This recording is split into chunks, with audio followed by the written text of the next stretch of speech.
Here's a really useful concept for you to think about. It's something that one of my clients shared with me many years ago. And I want to talk you through it. So as you can see on the flip chart, we have good, fast and cheap.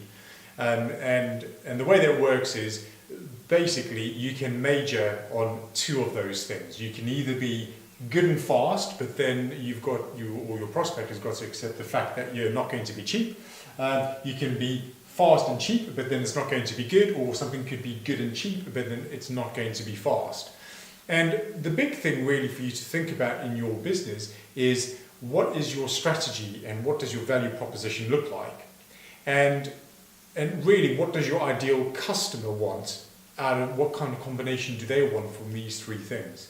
I think sometimes it's quite easy to try and be all things to all people and to try and be good and fast and cheap. But I don't really think that's practical, and it's certainly not a sensible solution if you actually want to make some money in the long term. I think you need to try and really get clear on where do you want to lead? Where do you want to have a different combination compared to some of your competitors?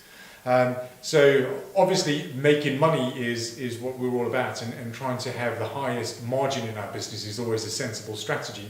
But it's not to say that having a cheap offering is not something that you should consider. For some businesses it is an option, especially if you have a proper strategic advantage around cost. But I think what is unrealistic is to be fast and cheap and good, because often that's not really a sustainable solution.